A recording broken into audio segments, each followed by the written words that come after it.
Hello and welcome to the final unboxing of the last pair of dual decks from the Magic the Gathering Dual Decks Anthology. So this is Garruk versus Liliana.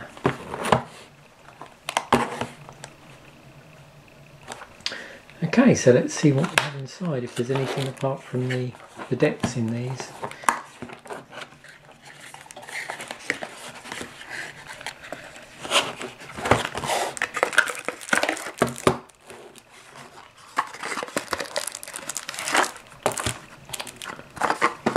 So again with this one it's Planeswalker led. So we've got two Planeswalker led dual decks and two theme based dual decks.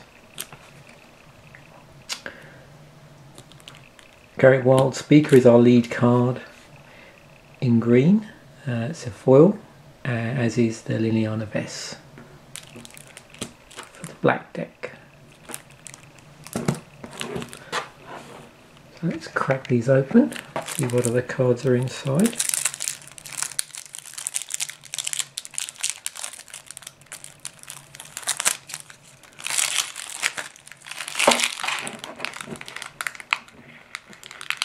Of course, I'm assuming these are monocolour decks. Okay, so Garruk Wild Speaker. 2 and 2 green. Planeswalker Garruk. It's got 3 loyalty. Untap 2 target lands is its +1 ability. -1, put a 3/3 green beast creature token onto the battlefield. And -4, creatures you control get +3/+3 and gain trample until end of turn. So fairly easily achievable ultimate there. Ravenous Baloth, 2 and 2 green for 4/4 beast. Sacrifice a beast, you gain 4 life. Plated Slagworm, 4 and 3 green for an 8/8 worm. Has hexproof on it, so this creature can't be the target of spells or abilities your opponents control. Rude Awakening, 4 and a green sorcery. We get to choose one, although there is an entwine cost on this as well. So our choices are untap all lands you control, or until the end of turn, lands you control become 2/2 creatures that are still lands, and our entwine cost is 2 and a green if we want to additionally choose both of those. Then we've got some tokens, so elephant token, some beast tokens, obviously for the Garruk, and bat, which I'm assuming is for the Liliana deck. Basking Rottweiler, so 1 green for 1/1. It's a lizard, and the ability 1 and a green. Basking Rottweiler gets +2/+2 until end of turn. Activate this ability only once each turn. It also has a madness cost on it of 0, so if you discard the card, you may cast it for its madness cost instead of putting it into your graveyard. And there's a couple of those. Albino Troll, 1 and a green for 3/3 troll, echo cost. So echo 1 and a green at the beginning of your upkeep. If this came under your control since the beginning of your last upkeep, sacrifice it unless you pay its echo cost. And there's also on here you can pay 1 and a green to regenerate Albino Troll, and there's a couple of those in the deck. Vine Trellis, 1 and a green for a plant wall, has Defender on it, so it's 0/4, and you can tap it to add green to your mana pool. There's a couple of those. Wild Mongrel, also in the deck, 1 and a green for a 2/2 hound. Discard a card, Wild Mongrel gets +1/+1 and becomes the colour of your choice until end of turn. There's a couple of those. Wirewood Savage, 2 and a green for a 2/2 elf. Whenever a beast enters the battlefield, you may draw a card. And 2 of those. Blastoderm, or Blastoderm. 2 and 2 green for 5/5 beast. It has Shroud, so it can't be the target of spells or abilities. That's any spells or abilities, which is different from hexproof. has fading 3. So this creature enters the battlefield with 3 fade counters on it. At the beginning of your upkeep, remove a fade counter from it. If you can't, sacrifice it. There's a couple of bastardoms there. Stampeding Wildebeests. 2 and 2 green, 5/4 Antelope Beast. Has trample. At the beginning of your upkeep, return a green creature you control to its owner's hand. Indrik's Stomp Howler. 4 and a green for a 4/4 beast. When Indrik's Stomp Howler enters the battlefield, destroy target artifact or enchantment. And there's 2 of those. Crozen Tusker. 5 and 2 green for a 6/5 boar beast. It's got cycling for 2 and a green. So if you pay 2 and a green, you can discard the card and draw a card. And also there's an ability that triggers when you cycle it. So you may search your library for a basic land card, reveal that card, put it into your hand, then shuffle your library. Genju of the Cedars is an enchantment aura. It costs 1 green to cast. You can enchant a forest with it. For a cost of 2, the enchanted forest becomes a 4/4 green spirit creature till end of turn. It's still a land. When enchanted forest is put into the graveyard, or into a graveyard, you may return Genju of the Cedars from your graveyard to your hand. Giant Growth is in here. No surprise in a green deck with various creatures. So for 1 green, target creature gets +3/+3 until end of turn. Rancor, nifty enchantment. Green, it's enchantment aura, enchant creature. Enchanted creature gets +2/+0 and has trample. And the nifty bit with Rancor is that if it's put into the graveyard from the battlefield, you get it to return to your hand. There's 2 of those. Lignify is a tribal enchantment. We've seen some of these tribal spells before. 1 and a green, tribal enchantment, Treefolk aura. Enchant creature. Enchanted creature loses all abilities and is a treefolk with base power and toughness of 0/4. Nature's Law, 1 and a green, sorcery. Search your library for a forest card and put that card onto the battlefield. Then shuffle your library. And there's a couple of those. Elephant Guide, 2 and a green, enchantment aura. Enchant creature. Enchanted creature gets +3/+3. When enchanted creature dies, put a 3/3 green elephant creature token onto the battlefield. So that's where that elephant token comes from. Invigorate, 2 and a green instant. If you control a forest, rather than pay Invigorate's mana cost, you may have an opponent gain 3 life. Target creature gets +4/+4 until end of turn, and that spell is at instant speed. They've got serrated arrows in here. This is a pretty old card actually, from what I can remember. 4 colourless. Artifact. Serrated arrows enters the battlefield with 3 arrowhead counters on it. At the beginning of your upkeep, if there are no arrowhead counters on serrated arrows, sacrifice it.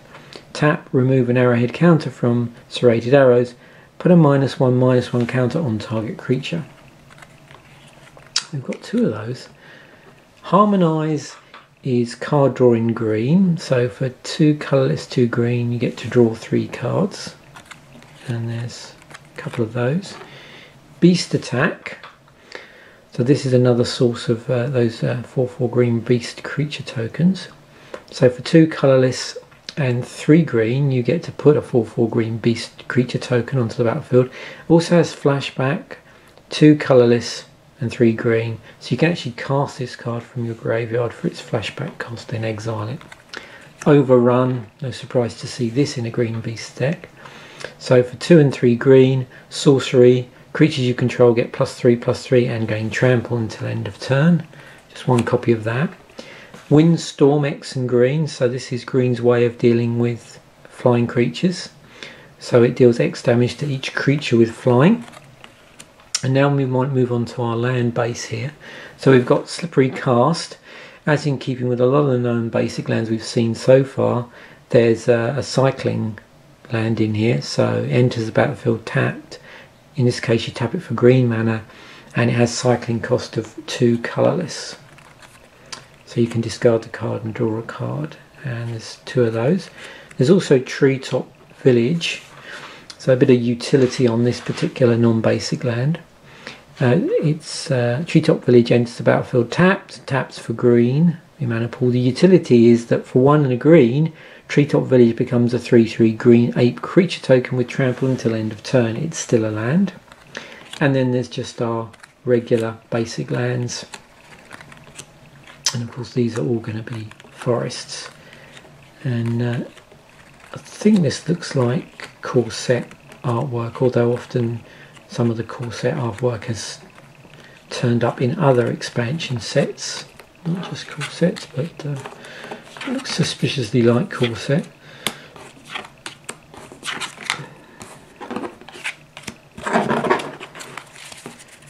Okay, so now let's have a look at the Liliana Vess deck.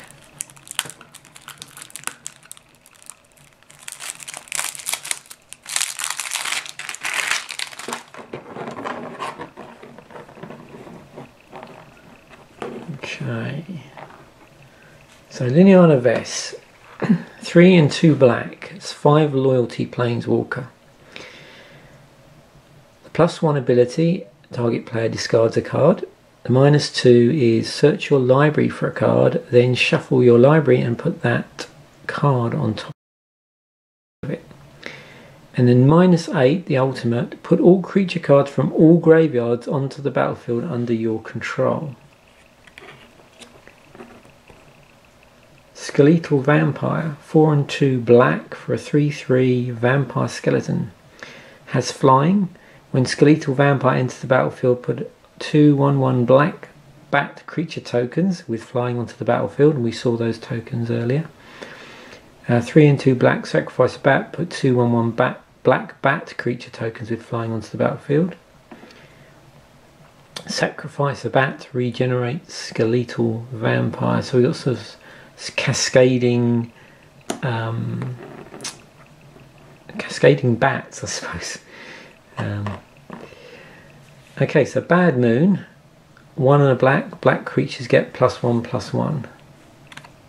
Mutilate, 2 and 2 black, it's a sorcery, all creatures get -1/-1 until end of turn for each swamp you control. And that's all creatures. Death Greeter, 1 black for a 1/1 human shaman. Whenever another creature dies, you may gain 1 life. Ghost Lit Stalker, which is a spirit, 1 black, 1/1, 4 black, tap, sacrifice, player discards 2 cards. Activate this ability only at any time you could cast a sorcery. And it has channel on it. I don't think we've seen channel in any of the other decks yet. So this is, channel cost on this one is 5 and 2 black. So you discard Ghostlit Stalker, target player discards 4 cards. Activate this ability only any time you would cast a sorcery. And there's a couple of those in the deck. Vampire Bats, black, 0/1 bat, flying for 1 single black. Vampire Bats gets +1/+0 until end of turn. Activate this ability no more than twice each turn. It's 2 of those. Drudge Skeletons, 1 black, 1/1 skeleton, and for 1 black you can regenerate it. Ravenous Rats. So rats and bats. 1 black, 1/1 rats. When Ravenous Rats enters the battlefield, target opponent discards a card. Fleshbag Marauder, 1 and a black, 3/1 zombie warrior. When Fleshbag Marauder enters the battlefield, each player sacrifices a creature. And there's a couple of those. There's a Phyrexian Rager in here, which is 2 and a black for a 2/2 horror. When Phyrexian Rager enters the battlefield, you draw a card and you lose 1 life. And there's 2 of those. Urborg Siphon Mage. So this is a 2/2 human spell shaper with the ability 2 black, tap, discard a card. Each other player loses 2 life, you gain life equal to the life lost this way. Wall of Bone, 2 and a black for a 1/4 skeleton wall. Defender, and for black you can regenerate Wall of Bone. Fairy Macabre. 1 and 2 black, 2/2 Fairy Rogue with flying. Discard Fairy Macabre. Exile up to 2 target cards from graveyards. Howling Banshee. 2 and 2 black, 3/3 Spirit with flying. When Howling Banshee enters the battlefield, each player loses 3 life. Keening Banshee is a 2/2 black, 2/2 Spirit with flying. When Keening Banshee enters the battlefield, target creature gets -2/-2 until end of turn. Twisted Abomination, 5 and a black, 5/3 Zombie Mutant. With black, regenerate Twisted Abomination, and it's got Swamp Cycling for 2 colourless. A couple of those. Genju of the Fens, 1 black, Enchantment Aura. You can enchant a swamp with this. For 2 colourless until end of turn, Enchanted Swamp becomes a 2/2 black spirit creature. With black, this creature gets +1/+1 until end of turn. It's still a land. When Enchanted Swamp is put into a graveyard, you may return Genju of the Fens from your graveyard to your hand. Sign in Blood. So there's and this is a real interesting card actually, Sign in Blood. It's 2 black, so it's sorcery speed, and what happens is the target player draws 2 cards and loses 2 life. So there's actually 2 ways you can use this. You can cast it on yourself to get the card draw, and historically black card draw will tend to cost you life in some way. The other thing you can do is use it on an opponent if they've got really low life, like they're 2 or below, to basically finish them off. And it can do other things. If you have some spell, I don't think this one's got one, that will be triggered when there's loss of life. Obviously that sort of spell would care about life loss. A couple of Sign in Bloods. I don't know if there's anything like that in here, whether there's that sort of synergy going on. Vicious Hunger, 2 black, sorcery. Vicious Hunger deals 2 damage to target creature and you gain 2 life. Slick, 2 and a black, sorcery. Target creature gets -3/-3 until end of turn. Has cycling on it, so for 2 colourless you can discard the card, draw a card. And also Madness, so 3 and a black. If you discard this card, you may cast it for its Madness cost instead of putting it into your graveyard. Hideous End, destroy target non-black creature. Its controller loses 2 life. Snuff Out, 3 and a black instant. If you control a swamp, you may pay 4 life rather than pay Snuff Out's mana cost. Destroy target non-black creature. It can't be regenerated. Tendrils of Corruption, 3 and a black. Tendrils of Corruption deals X damage to target creature, and you gain X life, where X is the number of swamps you control. Second one, pretty useful in mono black deck. Rise from the Grave, 4 and a black, sorcery. Put target creature card from a graveyard onto the battlefield under your control. That creature is a black zombie in addition to its other colours and types. Corrupt, 5 and a black. Corrupt deals damage equal to the number of swamps you control to target creature or player. You gain life equal to the damage dealt this way. There's 2 of those. Enslave, 4 and 2 black. Enchantment Aura, you can enchant a creature, you control an enchanted creature. At the beginning of your upkeep, enchanted creature deals 1 damage to its owner. And it's interesting, to think about how sort of black deals with things like stealing creatures and card draw, and this idea of there's an additional cost often in black of life.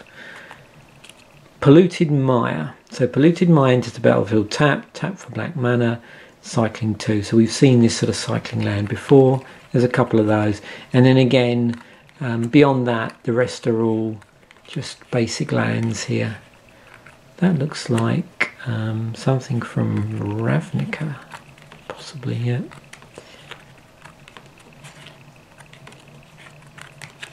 There's often, with in the past with various dual decks and other themed product, there's often been a tie-in with the lands to things like the Planeswalkers home plane, or some element of wherever the storyline in Magic has got to at the point of this particular product. So there we have it.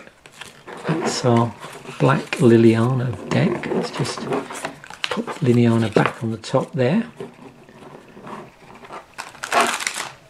So there we have it. We've actually now reached the end of our unboxing for the for this anthology of the first 4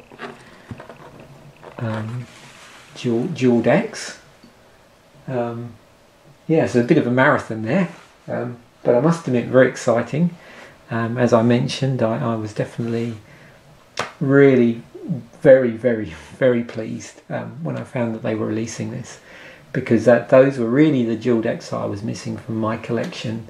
There was one other one which it turns out I've checked, and it came out just after I think it's a new Phyrexia versus the Coalition, and it was another Planeswalker one, which was Elspeth versus Tezzeret, I believe. So that one I'm going to be getting hold of, and so when I get that, if it all goes according to plan, then I'll do an unboxing for that. But all the other ones, as far as I can remember, should all be on the channel. I've already previously uploaded them. I'm pretty sure I've done unboxings for every single one I've opened. Maybe I should double check and do any just a show and tell for any ones that are missing, but I think all the other ones are up there. Anyway, thanks for watching. Bye for now.